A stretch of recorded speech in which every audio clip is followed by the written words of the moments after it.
guys, welcome to another episode of the Whiskey Diaries. My name is Macallan and we're here at Death and Taxes, and today we're going to be talking about best whiskies under $100 for 12-year-olds and a special mention later on.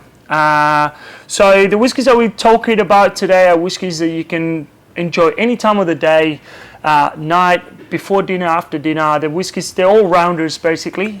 They do really well in palate weight. They got many awards. They come from great distilleries and they're easily obtainable. We're not talking about anything obscure or anything random. You can pick them up from a shelf.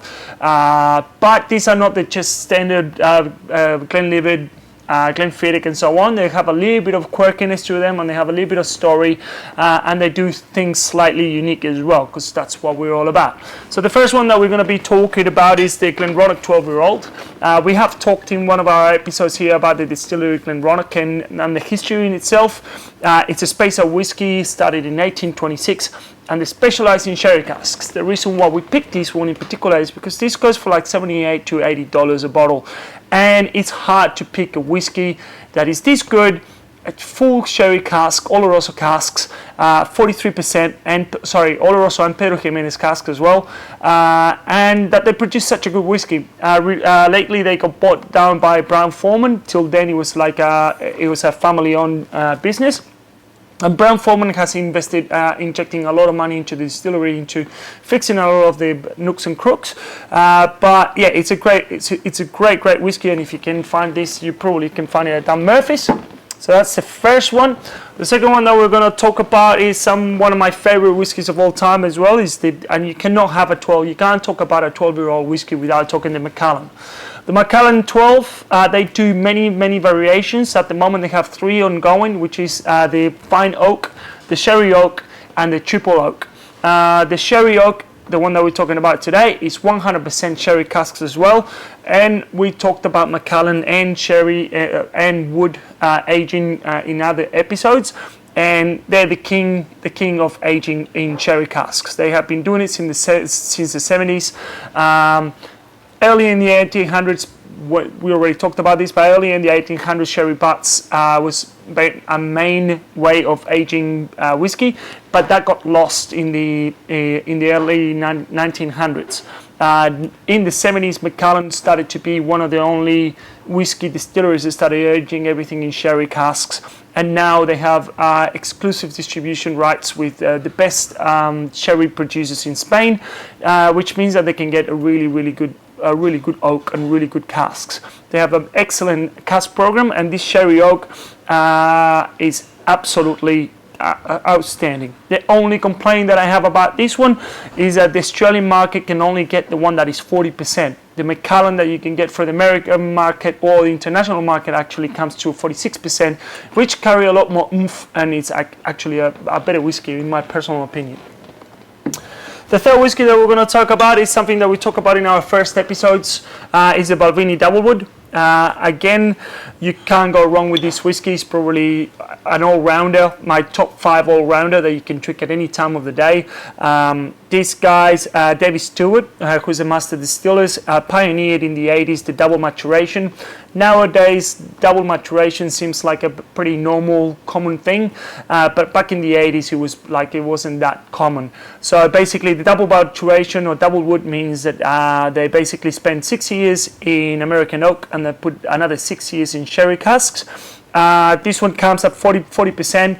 Again, the European market has a higher ABV, which is sad. And the reason why this is happening in Australia is because of tax purposes. The higher ABV, the more tax, so the more expensive bottle is going to be. So William Grant's decided just to put this at 40% to make it really affordable.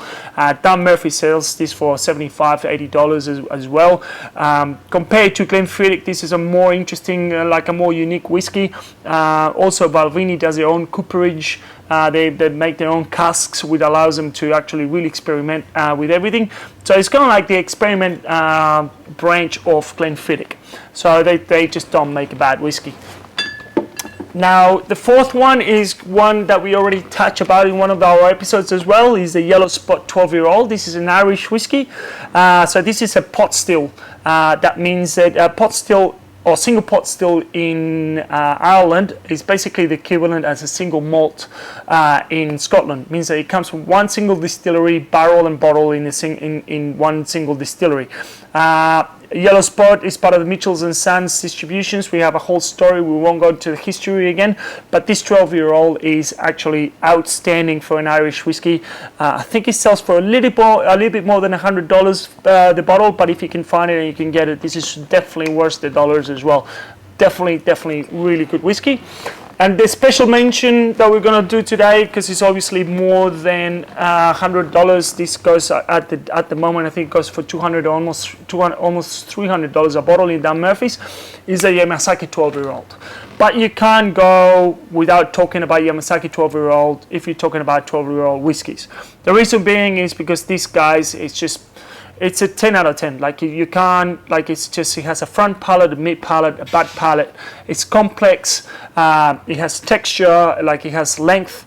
Like there's nothing wrong about whiskey. And obviously the demand for Japanese whiskey in the last 5 to 10 years has been so crazy that a 12-year-old just goes crazy.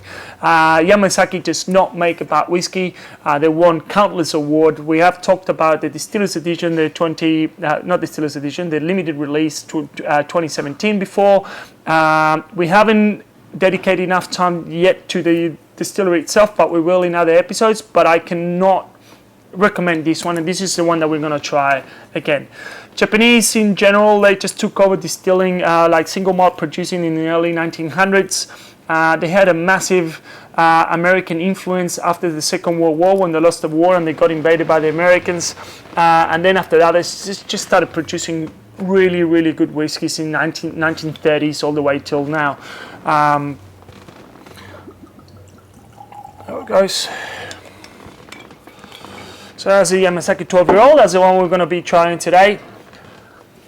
And this is something characteristics of Yamazaki in itself. It has always like this sort of like hot green tea aromas, like matcha tea as well.